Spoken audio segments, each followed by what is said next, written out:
Өнөөдрийн хичээлээр бид IELTS Sign Speaking, шалгуурт өндөр оноо авахд чухал үүрэг гүйцэтгэх, binomial expressions, буюу хоршоо үгсийг хэрхэн зөв, тогтвортой ашиглах талаар судална. Эдгээр хэлхүүд нь таны яриаг илүү байгалийн, урсгалтай болгож, lexical resource, шалгуурт өндөр үнэлгээ авахд туслана. Биномиал хэллэг гэдэг нь ихэвчлэн, and, эсвэл or, холбоосоор холбогдсон хоёр үгнээс бүрдсэн дараалан тогтсон нэгдмэл утгатай хэлц үгсийг хэлдэг. Жишээлбэл black and white, гэж хэлэхдээ white and black, гэж дарааллыг нь сольж болохгүй. IELTS speaking T, Эдгээрийг хэрэглэх нь таны үгийн баялагийг нэмэгдүүлж илүү байгалийн урсгал яриатай болоход тусалдаг. Ингэснээр та fluency and coherence, болон lexical resource, шалгуурт өндөр үнэлгээ авах боломжтой. Одоо бид and, холбоосоор холбогддог түгээмэл биномиал хэлхүүттэй танилцъя. Эхнийх нь pros and cons, энэ даваа болон сул талыг илэрхийлдэг.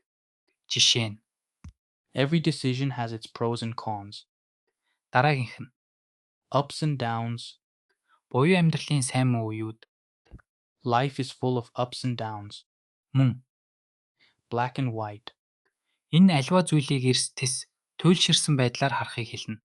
not everything is black and white, Одоо харин or, холбоосоор холбогддог биномиал хэлхүүдийг авч үзье. Эхнийх нь sooner or later, буюу эрт орой хизээ нэгэн цагт гэсэн утгатай.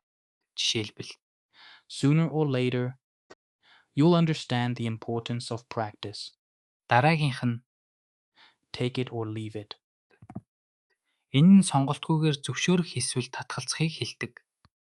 that's my final offer, take it or leave it, Мөн more or less, энэ бараг их бага хэмжээгээр гэсэн утгыг илэрхийлнэ. the project is more or less finished, IELTS speaking, Шалгалтад good things and bad things, гэх мэт энгийн үг хэллэг нь таныг band, 6.1 тэг орчимд байлгах магадлалтай.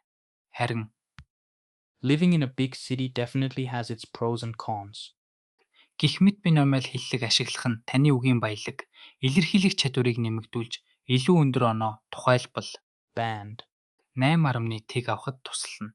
Ийм төрлийн хэлхүүд нь таны яриаг илүү байгалийн бөгөөд урсгалтай болгодог.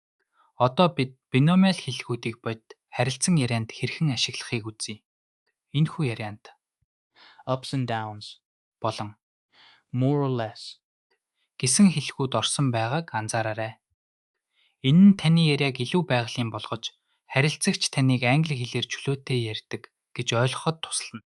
Сонсоод үзээрэй. Одоо дасгал хийцгээе. Дараах өгүүлбэрийг биномиал хэллэг ашиглан гүйцээгээрэй. after years of hard work, he finally achieved his dream, proving that he would succeed. Аль сонголт тохирох вэ? Зөв хариулт бол Sooner or later, юм. Учир нь энэ эрт орой хизээ нэгэн цагт гэсэн утгатай бөгөөд өгүүлбэрийн утгад хамгийн сайн зохицож байна. Өнөөдрийн хичээлээр бид binomial expressions ein, талаар судалж тэдгээрийг хэрхэн IELTS speaking, ашиглан өндөр оноо авах талаар мэдлэгтэй боллоо.